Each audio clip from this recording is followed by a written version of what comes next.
C'est quoi ton plat préféré? Moi, c'est le couscous. Et là, on va découvrir ensemble la fable préférée de Jeannot. C'est parti. Mais avant ça, je voulais te poser une question. Est-ce que tu préfères dans la vie être une personne puissante, riche, installée, mais qui, face à une épreuve, peut s'effondrer? Ou au contraire, quelqu'un de beaucoup plus modeste, discret, humble, mais avec une résilience exceptionnelle? Il y a déjà un choix à faire et on en parle après la fable. Le chêne, un jour, dit au roseau. D'accord? Donc deux personnes qui discutent dans un bar. Vous avez bien sujet d'accuser la nature. Un roitelet pour vous est un pesant fardeau. Un roitelet, donc un petit oiseau très léger et qui déjà toi te met en difficulté. Le moindre vent qui d'aventure fait rider la face de l'eau vous oblige à baisser la tête. Le moindre coup dur, frérot, t'es en galère. Si ta voiture tombe en panne, t'es à découvert. C'est ça qu'il lui dit.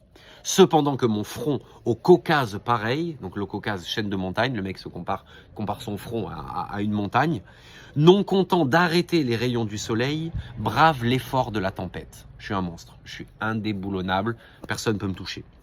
Tout vous est Aquilon, tout me semble Zéphyr. Aquilon, donc vent très puissant, Zéphyr, vent très léger et doux. Toi et moi, pas le même game, ok? Encore, si vous naissiez à l'abri du feuillage dont je couvre le voisinage, d'accord? Il y a beaucoup du jeu. En gros, viens bosser avec moi. Arrête de faire ton boulot de libraire, là, tu gagnes pas 1 euro. Non, viens bosser avec ceux qui font des vrais sous, ok?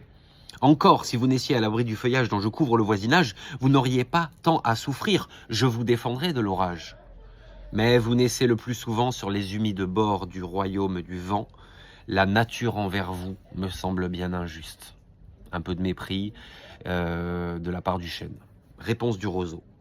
Votre compassion, lui dit l'arbuste, part d'un bon naturel. Mais quittez ce souci. T'inquiète, t'inquiète frérot, j'ai du vécu, j'en ai vu. Les vents me sont moins qu'à vous redoutables, je plie et ne romps pas. Je plie et ne romps pas. Vous avez jusqu'ici contre leurs coups épouvantables résisté, sans courber le dos, mais attendons la fin. Comme il disait ces mots, du bout de l'horizon accourt avec furie le plus terrible des enfants que le Nord eût porté jusque-là dans ses flancs. Une énorme tempête qui démarre comme dans le film Twister. Je sais pas si tu as vu le film, tu l'as pas vu, c'est pas grave, ne le regarde pas, il est nul, mais en gros il y a des tempêtes, comme là maintenant. L'arbre tient bon, le roseau plie, le vent redouble ses efforts et fait si bien qu'il déracine celui de qui la tête au ciel était voisine et dont les pieds touchaient à l'empire des morts. T'as compris?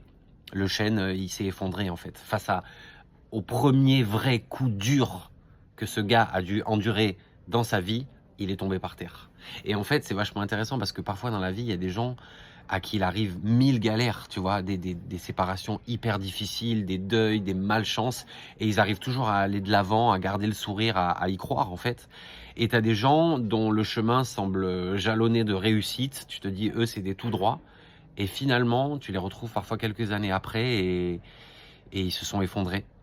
Et je trouve ça intéressant, et je comprends pourquoi Jeannot, il kiffe cette fable, quoi. Et j'espère que toi aussi. Gros bisous!